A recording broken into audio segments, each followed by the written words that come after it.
인사하는 시간 갖도록 합니다. 예. 추석 연휴들 잘 보내셔서 우리 예지는 아주 얼굴에 해처럼 밝고 환하게 둥근 달이 떴어요. 사무엘은 왜 그런지 까칠하게 비정 마른 것 같네요. 우리 뒤에서부터 앞으로 오면서 인사합니다. 할렐루야! 샬롬, 샬롬, 샬롬, 샬롬, 샬롬, 샬롬, 샬롬. 하나님 사랑합니다. 여러분 주 안에서 사랑합니다.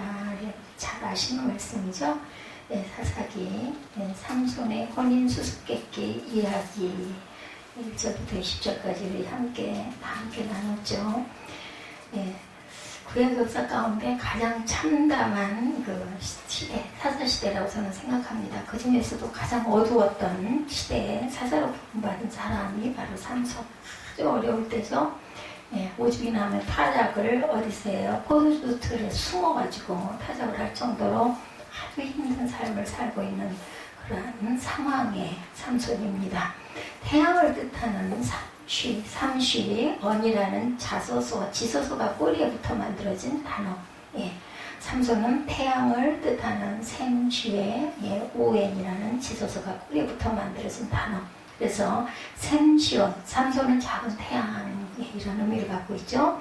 한 줄기 햇빛 같은 써니보이, 어린아이라는 뜻을 가지고 있습니다. 어둠의 땅에 한 줄기 햇빛이 비춰지기 시작할 때 보라, 이 햇빛이 나기 시작했다, 삼손이로다 라고 우리는 외쳐야 되겠죠. 우리는 사사기 삼손의 이야기를 읽을 때 삼손이 무슨 실수를 하나 두 눈을 뜨고 찾아볼 것이 아니라 삼손으로 인해서 약점과 실수 그리고 실패 뒤에 역사하시는 하나님께서 우리의 관심과 시선을 두고 성경을 읽어야 합니다. 삼손 드라마의 진정한 주인공 여러분들 누구라고 생각하세요? 삼손 내용, 삼손의 지금 14장 말씀의 주인공 누구세요? 예지가 나를 쳐다봤는데 삼손 이야기의 주인공 누구? 하나님, 그죠? 예, 한 바보가 손가락으로 다리를 가리키면서 저게 뭐야? 그랬더니 다른 바보가 손가락 그러더랍니다. 예, 그래서 왜 저렇게 밝아? 그랬더니 너 매니큐어 칠했잖아 했대요. 네, 여러분들 무슨 얘기인지 아시겠죠? 달을 봐야지 왜 손가락을 보냐는 거죠. 손가락이 가리키고 있는 하나님을 바라봐야 된다. 삼손 이야기는 손가락이에요. 저 배우의 하나님을 바라보라는 것이 바로 오늘 말씀의 깊은 의미입니다. 13장 마지막 삼손이 태어나 자라매 라는 말씀으로 맞춰졌어요. 그죠? 소라와 에스테얼 사이 마히네단에서 야훼의 영이 그를 움직이기 시작하였더라. 그렇죠? 삼손이 딥나에 내려가서 거기서 블레셋 사람들 중에 한 여자를 보았어요. 그래서 25절에 보면은 소라와 에스티올 사이 마하네단에서 야훼의 영이 그를 움직였다라고 이렇게 말씀하고 있죠. 그것은 마하네단이란 단의 캠프 단지파의 진이라는 뜻을 갖고 있습니다. 여기서 성령이 역사하실 때 삼손은 바로 다음 절 14장 1절 이하에 이방 여인과 결혼식을 하죠. 어처구니 없는 이야기입니다. 하나님이 기뻐하시지 않는 짓을 하죠. 대부분 사사들은 원수를 무찌르기 위해 군인을 모집했는데 삼손은 이방 여인과 혼인식을 합니다. 이게 무슨 뜻일까? 그 이유가 성령이 움직이기 시작하자 원수의 족쇄 블레셋 여인과 결혼을 했어요. 조금 아이러니하죠. 당시 이스라엘은 중환자실에서 산소 호흡기를 끼고 신음소리조차 낼 수 없는 환자가 되어 있었어요. 영적으로 죽어있는 상태죠. 삼손이 나팔을 불어서 군사를 모아도 자원할 사람이 없었어요. 지금 이스라엘은 아예 전의를 상실했습니다. 잃어버린 약속의 땅을 찾아야겠다는 생각조차 할 수가 없어요. 이스라엘은 자신이 누구인지, 이 땅의 주인이 누구인지, 왜 싸워야 하는지, 누구와 싸워야 하는지 이런 것에 아무 관심이 없어요. 자신들이 가나안 땅에 왜 들어왔는지, 무엇을 위해 살아야 하는지 아무런 생각이 없는 사람들의 모습입니다. 사사기 저자는 우리에게 이 모습이 바로 너 아니냐, 내 얼굴이 아니냐라고 묻죠. 지금 삼손이 그런 이스라엘 사람들을 깨우쳐 함께 싸움터로 나간다는 것은 있을 수가 없는 일이었습니다. 고독한 전사로 오직 나 홀로 싸워야 하는 전쟁 전략이 바로 결혼식이었습니다. 삼손에게. 결혼잔치 전후 맥락을 살펴보면 블레셋 사람들은 이스라엘 백성이 자기 족속과 결혼하는 것을 좋아했던 것 같아요. 일종의 결혼을 통한 속국 정책, 그죠? 동화 정책을 쓰는 것을 좋아했다라는 얘기죠. 이스라엘 백성들 중에 민족적 정체의식이 사라져가고 있을 때 결혼을 통해서 이스라엘을 아예 블레셋으로, 우리나라도 그랬었죠? 일제 식민지 시절에 말을 못하게 했대요. 초등학교 때. 저희 어머니 학교 다니던 시절이었는데 우리말을 하게 되면 빨간 스티커를 하나씩 줬다 그래요. 그래서 그 스티커가 몇 장이 모이면 학교를 퇴학을 시킬 정도로, 그리고 아주 벌을 심하게 세웠다고 합니다. 왜 그래요? 민족성을 없애려고. 그리고 이름을 전부 다 일본 이름으로 개명을 시키는 그러한 일들이 있었어요. 여기도 똑같죠. 삼손의 결혼은 이런 블레셋 정책에 대한 항거였습니다. 일종의. 이 위장 결혼을 통해서 블레셋을 공격할 기회를 얻고자 했던 거예요. 삼손에게는. 여호와의 영이 임하사라는 13장 마지막 절의 이야기의 깊은 뜻은 이렇습니다. 14장의 문이 열려지면서 삼손이 딥나로 내려가죠. 이것은 삼손이 속한 단지파가 분배받은 땅인데 블레셋이 주둔하는 바람에 단지파는 산기슭에 숨어서 웅크리고 살아야 했어요. 그 시대에 전쟁상에 있었던 아주 비극적이고 처참한 모습입니다. 그래서 삼손은 이것을 제일 먼저 차지하기로 작정을 하죠. 그래서 블레셋 한 여자를 보고 올라와 그 블레셋 여자와 결혼을 하겠다고 부모님에게 말하죠. 그래서 삼손의 부모가 하는 말이, 여기 단지파 처녀들도 있고 다른 형제지파 교수들도 많은데 왜 하필이면 내가 할례받지 아니한 블레셋 사람에게 가서 아내를 맞이하느냐, 이렇게 말하죠. 여기 할례받지 아니한 이 말은 블레셋을 멸시하는 말이고 강한 거부감을 나타내요. 지금 같으면 다문화 결혼, 그런 것 여러분들 생각하시면 됩니다. 싹 좋아하지는 않을 것 같아요. 제가 만약에 제 아들이 다른 나라 여성과 결혼을 하겠다라고 하면 저도 똑같은 얘기를 할 것 같아요. 이왕이면은 그래도 단일 민족인데 우리나라 교수들, 이쁜 교수도 얼마든지 있고 지혜로운 사람도 많은데 왜 하필이면은 예를 들면 포르투갈이나 아니면은 영국이나 미국이나 이런 여인들하고 왜 결혼을 하려고 하느냐 얘기할 것 같습니다. 삼손이 부모에게 말하죠. 거부감을 드러내는 부모에게, 내가 그 여자를 좋아하오니 그 여자를 데려오소서, 이렇게 얘기해요. 히브리어로 영모가 아름답다고 말할 때 톱이라는 말을 써요. 톱. 그러나 여기서 사용된 야사르라는 말은 옳다, 정당하다, 합당한 이유가 있다라는 뜻입니다. 야사르는 사사기에 대단히 유명한 말입니다. 사사기에서 사람들이 각각 자기 소견에 옳은 대로 행했더라 할 때 옳다는 말이 바로 야사르였습니다. 내가 히브리인으로 블레셋 여인을 사랑하여 결혼을 하는 것이 아니라 거기에는 뭐예요? 그만한 이유가 있다라는 뜻으로 해석이 됩니다. 지금 내가 블레셋 여인과 혼인을 해야 하는 옳은 정당한 이유가 있다라는 거죠. 그 이유는 결혼을 통해서 블레셋을 치고자 한 거예요. 블레셋을 이겨야 되겠는데 그냥은 어려우니까 위장 결혼을 하겠다. 지금도 그런 결혼들 많이 한다고 그러죠. 있는 사람들은 있는 사람들끼리 그런 정략 결혼 같아요. 누구도 그래서 솔로몬도 엄청 많은 정략 결혼을 많이 하다가 결국은 그 올무에 빠져서 멸망을 하게 되죠. 솔로몬도. 삼손이 철부지사사라서 아니면 삼손을 플레이보이라고 해서 편력을 시작한 것이라는 선입견을 가지고 있던 사람들은 이 결혼이 전략적 결혼이고 위장 결혼이었다는 해석을 받아들이기가 상당히 어려울 것입니다. 14장 삼손의 결혼 사건을 해석한 핵심 구절이 4절 뒤따라옵니다. 전략 결혼 4절을 한번 볼까요? 14장 4절. 그때 블레셋 사람이 이스라엘을 다스린 까닭에 삼손이 틈을 타서 블레셋 사람을 치려 함이었으나 그의 부모는 이 일이 야훼께로부터 나온 것인 줄은 알지 못하였더라. 이렇게 얘기하고 있죠. 이 일이 누구에게서? 여호와께로부터 나온 것인 줄을 알지 못했다는 거예요.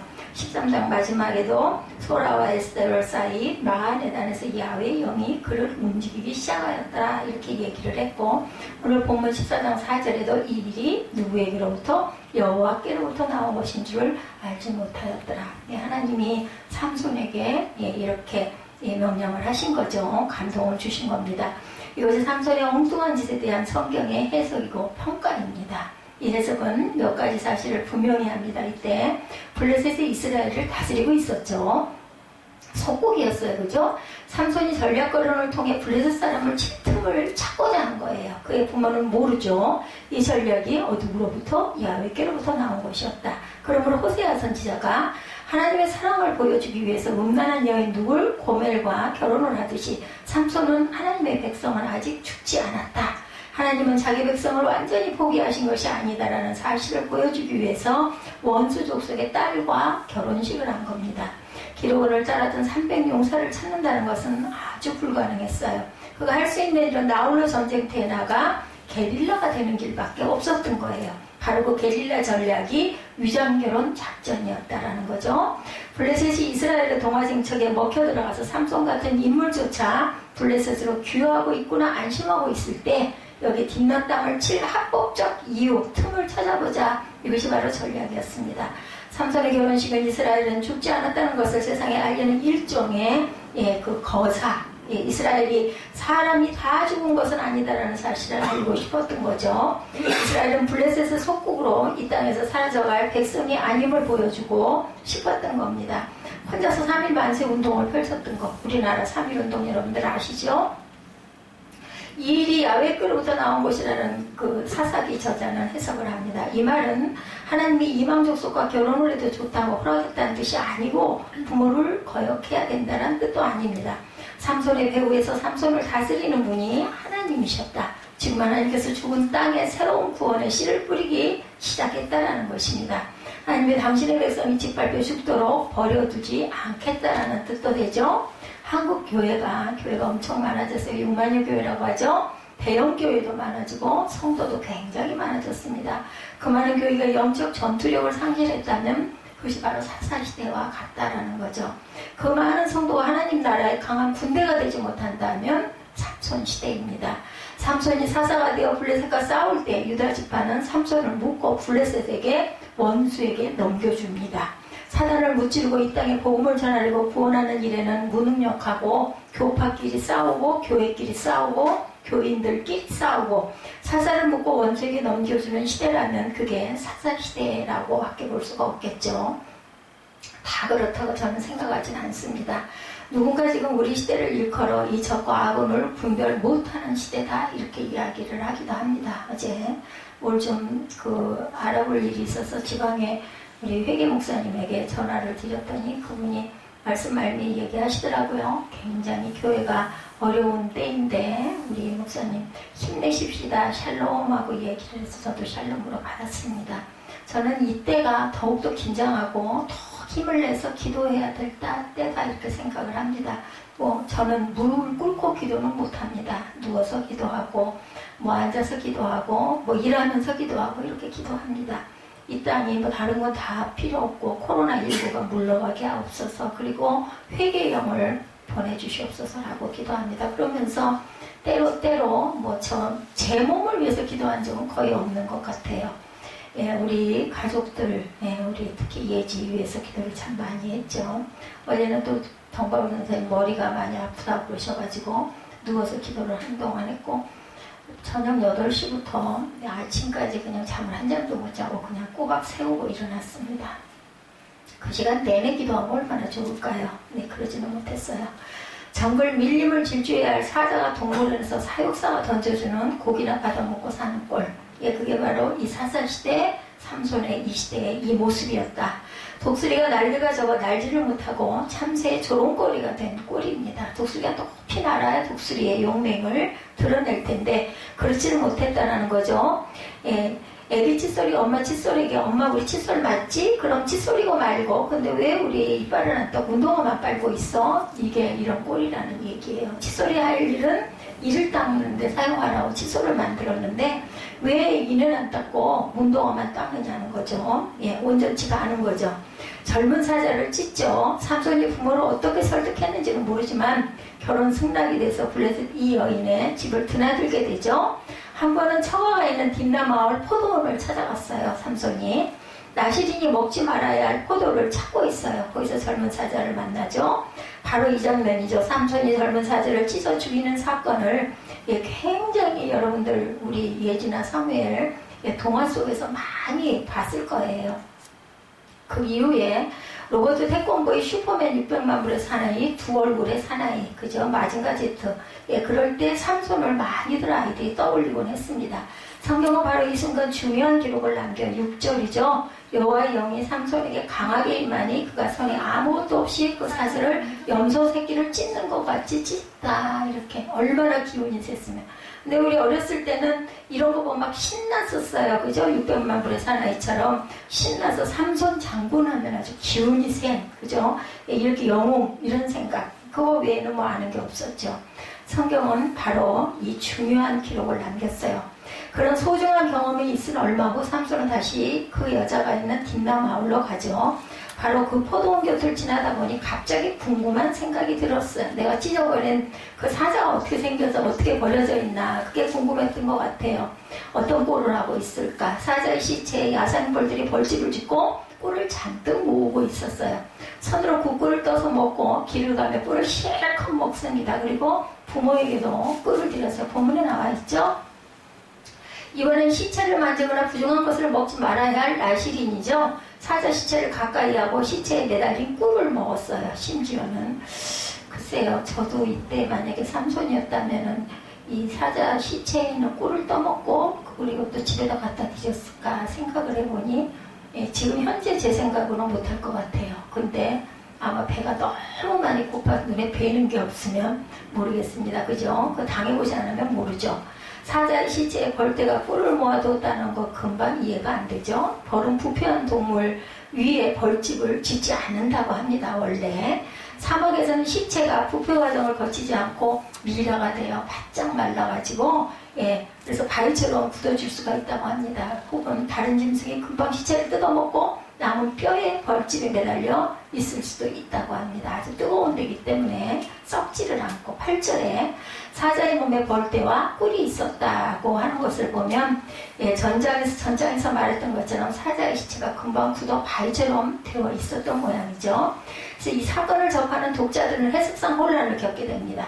나시진이 포도원을 찾고 시체를 만지고 거기서 난 꿀을 먹는 이 일을 도대체 어떻게 해석을 해야 될까? 이런 과정에서 야훼 영이 강하게 또 임한 건 무엇일까? 삼손이 결혼식 준비는 가슴이 설레는 행복이 아니라 가슴을 조이는 전쟁 준비, 내가 죽을지도 모른다, 이런 강박관념이 엄청나게 작용을 했을 것 같아요. 친구들은 물론 부모들도 이해할 수 없는 일이죠. 외롭기도 하고 가슴이 아프기도 합니다. 혼자 이걸 해야 되니. 삼손 주변에는 사람이 없어요. 보면은 쭉 삼손에 대한 이야기가 한 4장 이상 그죠? 증거하고 있는데 다른 사자들에 비해서 엄청 많은 분량을 차지하고 있는데 항상 누구와 함께가 아니라 혼자입니다. 혼자. 바로 이때 젊은 사자를 통해서 놀라운 경험을 하게 되죠. 야훼 영이 강하게 임하고 성령의 임재가 이 결혼 직전을 통해서 블레셋을 칠 틈을 노리는 것은 잘한 것이다. 여호와의 보증이었습니다. 이 작전 가운데 하나님이 함께할 것이니 두려워하지 말라는 하나님의 약속이기도 하죠. 여러분들이 성령을 받으면 성령이 임재하시면 뭐 혹시 경험해 보신 분들 있어요? 막 힘이 나죠. 막 소감이 솟습니다. 무서운 게 없어져요. 뭐 어디서 그렇게 힘이 나는지 아무것도 현 상황은 변한 게 아무것도 없는데 제가 몸도 그렇고 환경도 그렇고 뭐 물질도 그렇고 하나도 변한 게 없어요. 여러 가지 염려와 걱정이 있죠. 그럼에도 불구하고 하나도 두려운 게 없어집니다. 성령이 함께 하시면. 아마 이 삼손도 그러지 않았을까 싶습니다. 하나님께서 나시린이 포도원을 가까이 한 것도 시체를 만진 것도 다 인정하고 용납을 하셨을까? 아니겠죠. 그럼에도 불구하고 하나님이 쓰시는 사람, 하나님이 쓰시는 사람을 여러분들 너무 완벽하게 생각을 하면 안 돼요. 제가 가끔 우리 예지 생각을 합니다. 참 보면은 어찌 제가 종이 될 수 있을까? 이런 생각이 들 때가 많아요. 근데요, 그거보다 더 기가 막힌 건 저를 보고 모든 사람이 다른 사람은 다 종이 돼도 이한나는 안 될 거다라고 얘기할 정도의 사람이었어요. 그렇게 된다고 보면 예지는 거기에 답이 마저 훌륭하다고 생각이 듭니다. 그렇기 때문에 말도 안 되는 데서 말이 되는 걸 만드시는 게 기적을 일으키시는 하나님이라는 거를 생각하시면 되고, 또 종이 되고 나서도 뭐 그렇게 완벽한 인물상이 아니에요. 제가 어렸을 때는 뭐 목사님이나 전도사님을 보면요, 이랬죠. 우리 또 어렸을 때 초등학교 때 선생님 보면 어땠어요? 화장실도 안 가시는 줄 알았잖아요. 근데 전혀 아닌 거예요. 제가 목사가 되고 보니까 뭐 특별히 다른 게 없더라고요. 목사님, 전도사님 하면 그냥 이러고 그냥 숨도 못 쉬고 저는 그렇게 어려웠어요. 목사님, 전도사님이 되게 막 이렇게 높은 곳에 계시는 분이라고 생각을 했기 때문에 예, 그렇다는 거죠. 삼손이 영적으로 약해져 있기 때문에 그 강력한 성령의 역사가 필요했던 거죠. 사사시대가 영적으로 어두웠기 때문에 강력한 인도하심이 더 그럴수록 그렇죠.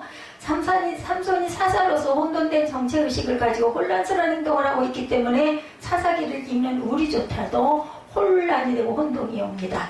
하나님의 자녀로 깨끗하고 정당한 삶을 살지 못했음에도 불구하고 충성된 삶을 살지 못했음에도 불구하고 남들보다 일이 잘 되십니까 여러분들? 가정이 평안하십니까? 아니면 예, 우리가 내가 뭔가 하고 있는 어떤 것들이 잘 됩니까? 예, 뭐예요? 복권을 열심히 사는 사람도 있고 지금도 주식을 열심히 하는 사람들이 있어요. 주가가 오르면 얼마나 신나겠어요? 예, 그러면 그때 빨리 팔고 안 하면 되는데 사람이 그렇지가 않은 것 같더라고요. 그랬을 때 딱 잡고 안 하면 되잖아. 근데 계속해서 욕심을 부리다가 결국 한 구덩이에다 다 집어넣고 폐가 망신들을 하죠. 가족이 모두 건강하고 행복하고 자녀들이 세상에서 사랑을 받고 있고 반드시 당신이 하나님 앞에 잘 살아서 그런 복을 받고 있는 것이 아니면 우리 자신이 너무너무 잘 알아요. 예, 제가 뭘 잘해서 여기 서가지고 여러분들에게 뭐 이런 설교를 천만의 말씀이에요. 너무나 부족하고 연약합니다. 그럼에도 불구하고 이 말씀을 왜 이렇게 열심히 하고 있는가? 제가 살려고 해요. 제가 살려고. 여러분들 그렇게 딱 생각하시면 됩니다. 저렇게라도 해가지고 뭐 정말 오락이 하나 정도 바늘귀에 예, 조그마한 틈새만큼이라도 예, 영이 조금 예, 깨일 수 있겠다 이런 마음을 가지고 저는 설교를 하면서 은혜를 받습니다. 절대로 여러분들 두려워하지 마시고 내일 뭐 어떻게 돼야 되고 이게 안 되면 큰일인데 이러지 마세요. 그냥 무조건 감사하세요. 그래도 이만해도 감사. 예지가 많이 나은 것 같아요. 제가 보기에는. 그러면 엄마가 생각할 때는 아유 그래도 아직도 저러고 있고 밤에 잠도 잘 안 자고 먹는 것도 그렇고 막 가끔가다 가슴도 아프다고 이러잖아요. 근데 그런 거 생각하지 마세요. 아이고 이만만 해도 얼마나 감사해. 병원에 누워있지 않고 예, 나름 뭐 알바인지 뭔지 하고 간다고 쫄랑거리고 다니는 것도 저거보다 더 나빠지면 뭐 가겠어요? 못 가겠죠. 근데 뭐 본인이 좋은 거니까 열심히 한다니 바람직하지는 않지만 이것도 그냥 과정이네. 하나님 보호하시옵소서 하고 무조건 감사하시기 바랍니다. 하나님께 감사로 예, 그래서 제가 아까 마지막에 감사로 예, 제사 드리는 자 우리 오늘 성찬했잖아요. 예, 뭐 두세 곡 더 하려다 보니까는 반복도 많이 되고 시간도 가고 네, 여러분들 또 우리 에스전 선생님이 제 마음을 다 헤아리고 대표도 아주 짧게 잘 끝내주셨어요.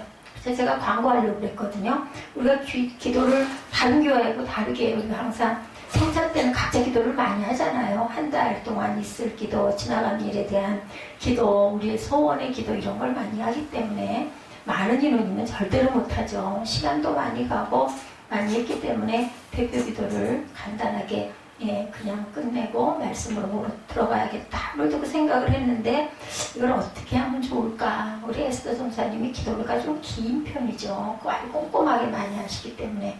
그런데 뭐 이미 나와 있는 거 하지 마세요 하면은 오해하실 수도 있겠고 갈등을 했는데 그냥 어떻게 제 마음을 딱 아시고 짧게 기도를 하시더라고요.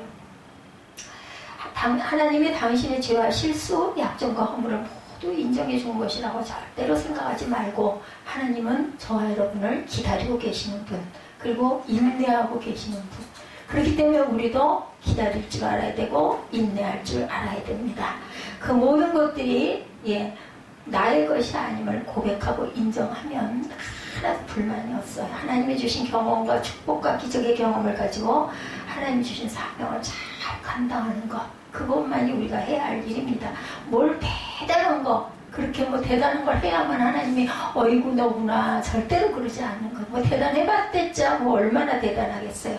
하나님 보시기에 우리는 전부 갓난아기도 제대로 안 된 상태인데 갓난아기가 뭘 하겠어요? 기껏 해봐야 우는 거밖에 없거든요. 그죠? 여러분들 걱정하지 마시고 감사하시기 바랍니다.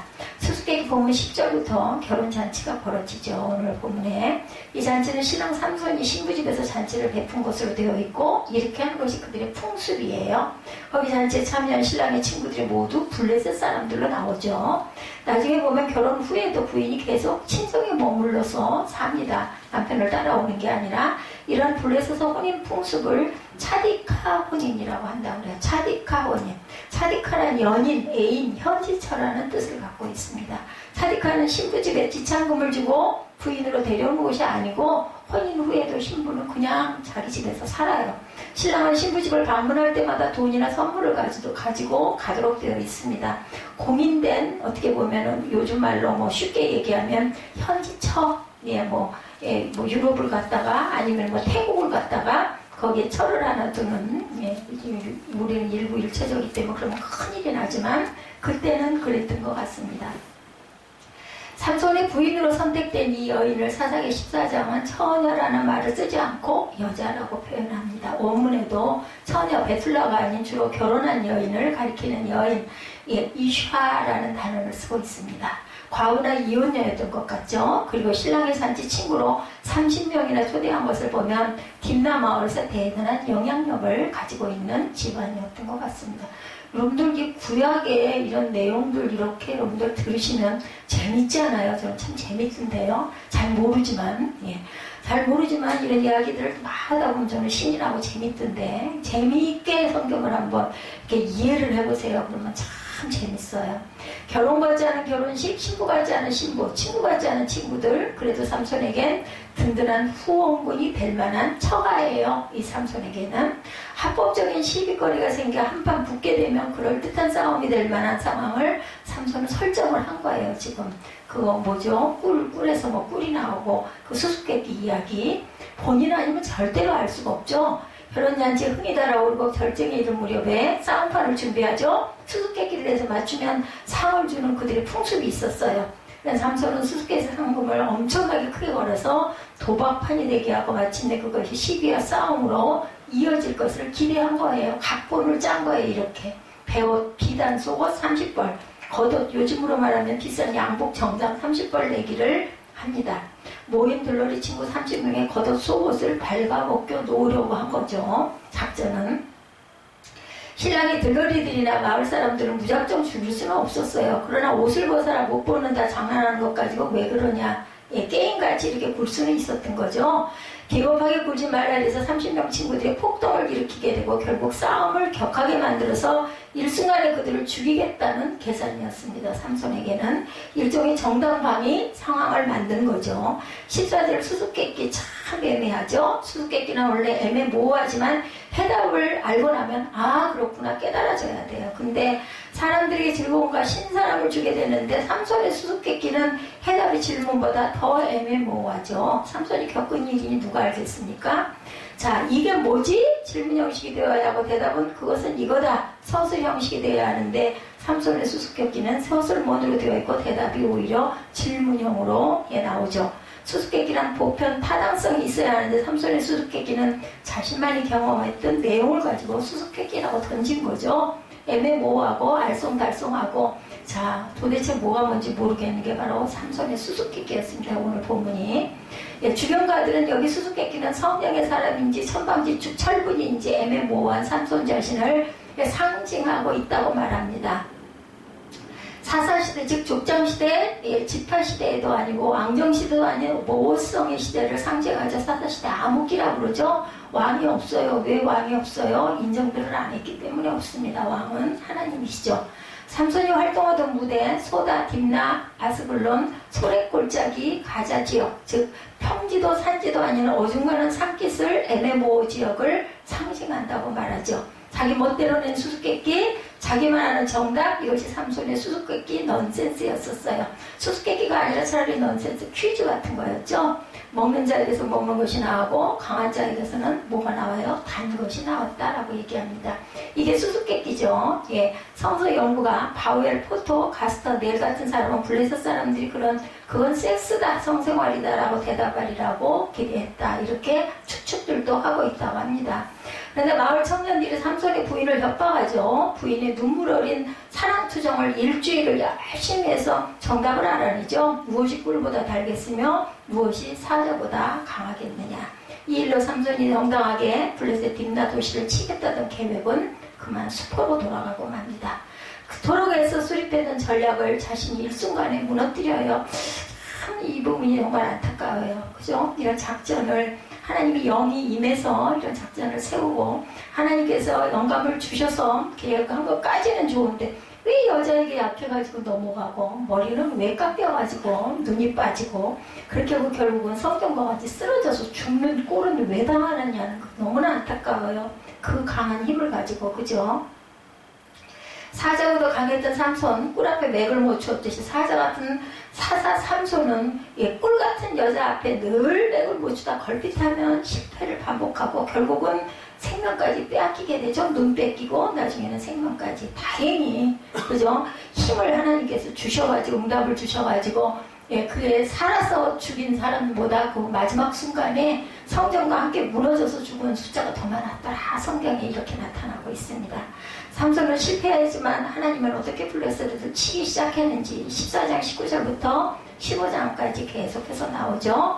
삼손이 아스불론에 내려가 30명 블레셋 사람을 죽이고 옷을 빼앗아 오는 얘기, 삼손이 여우 300마리를 붙여가서 꼬리를 묶고 불을 붙여 블레셋에서 곡식밭을 태우는 얘기, 삼손이 나귀 턱뼈로 1,000명 블레셋 부진을 죽이는 이야기, 이런 이야기들 아마 제가 들으셔서 아실 거예요. 아주 기가 막힌 사건들이 나옵니다. 사자와 꿀을 보죠. 삼손이 딥나 포도원에서 경험했던 두 가지 사건은 삼손을 지켜주는 소중한 경험인데, 하나는 야훼 영이 강하게 임해서 젊은 사자를 찢어 죽일 수 있었던 승리의 경험을 했죠. 아까 두 번째는 사자의 죽음에서 꿀을 떠먹던 실패의 경험입니다. 삼손이 이 경험을 늘 묵상하고 소중히 간직했더라면 딥나의 포도원은 삼손의 영성의 고향이 됐을 수도 있었을 건데, 그래서 여러분들 선택이 항상 우리 개개인에게 손에 있다는 거 잊지 마시기 바랍니다. 하나님께서 잔치판을 다 벌려주셔도 내가 무엇을 선택하느냐에 따라서 이렇게 삼손처럼 어리석게 죽음으로 끝날 수도 있고 승리하는 삶을 살아서 하나님께 더 크게 영광을 돌리고 갈 수도 있다는 건 잊지 마시기 바랍니다.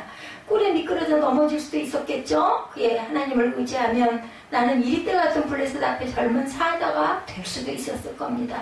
그러나 깨어있지 못하면 그들에게 꿀이 되어 그들이 나를 빨아먹게 될 수도 있다는 것.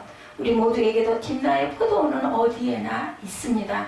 하나님이 함께 하셨던 승리의 경험, 작은 유혹을 이기지 못해 실패하고 넘어졌던 경험의 고향들이 다 있으실 겁니다. 사자를 이긴 당신이 꿀에 넘어졌던 경험은 혹시 없었는지, 그죠? 그토록 멋지게 헌신했던 당신이 누군가의 말 한마디에 넘어져서 사단의 괴계에 놀아나는 경우들도 많아요. 그죠?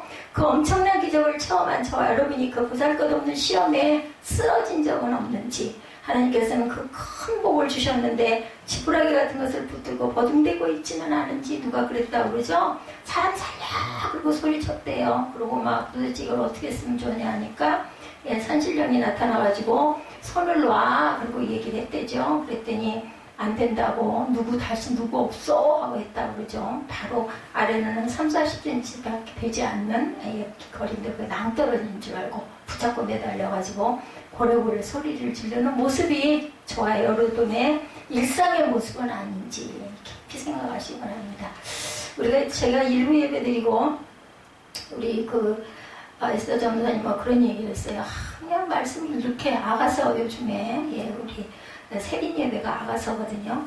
이렇게 말씀이 오묘하고 깊고 너무너무 좋은데 이런 은혜를 받지 못한 사람들은 정말 안타깝다, 그런 얘기를 했어요. 왜냐면 은혜 받지 못하면 제가 지금 하고 있는 이 얘기도 얼른 안 끝나나 그렇게 세고 앉았을 거고, 은혜를 받으신 분들은 이런 얘기를 하면 아유 그게 옳지, 아니면 이건 조금 좀 다른데 뭐 이런 생각들을 하고 계실 수도 있을 거예요. 여러분들 돈이 안 들어요. 예, 뭐 돈으로는 순간만 좋아요. 보면 돈 가지고 뭐 좀 하나를 사거나 그죠? 하면은 뭐 그런 얘기 있죠? 뭐 집을 사면 얼마 동안 그게 기쁘고, 뭐 미용실에 가서 뭐 머리 퍼머를 하고 나면 뭐 며칠 동안, 결혼을 하면 얼마 동안 기쁘다라고 얘기를 하는데, 여러분들 성경에서 말씀의 은혜를 받으면요, 돈 하나도 안 들고, 예, 말씀 속에서 막 내 영이 살아나고 기쁨이 넘칩니다.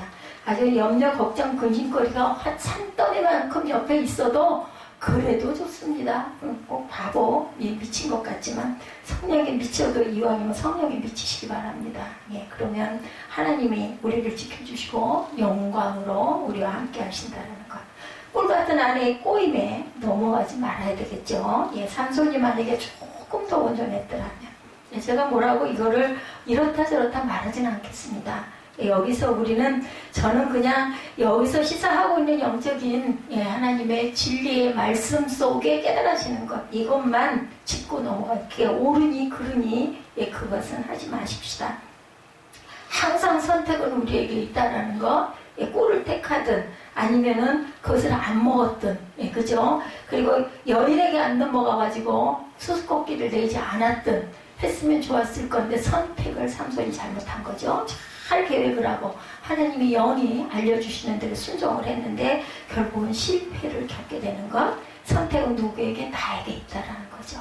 이 엄청난 삼손의 실패를 하나님이 어떻게 만회하시는지 성경이 증명하고 있죠. 사사기 14장 19절과 20절 우리 한번 합독하시기 바랍니다. 야훼의 영이 삼손에게 갑자기 임하시네. 삼손이 아스골론에 내려가서 그곳 사람 30명을 쳐 죽이고 노력하여 수수께끼 편 자들에게 옷을 주고 심히 노하여 그의 아버지 그의 집으로 돌아왔고 20절입니다. 삼손의 아내는 어떻게 됐어요? 삼손의 친구였던 그의 친구에게 중부가 되었더라. 어떻게 도돌이가 되어버리고 말았어요. 이렇게 해서 끝이 나는 14장입니다. 여기서 여러분들 느끼셨습니까? 귀한 영적의 메시지. 여러분들 각자의 상황과 환경 속에서 나는 과연 삼손이었더라면 어떻게 했을 것 같다. 이것을 통해서 하나님의 지혜를 구하시는 저와 여러분 되시기를 주님의 이름으로 축복합니다.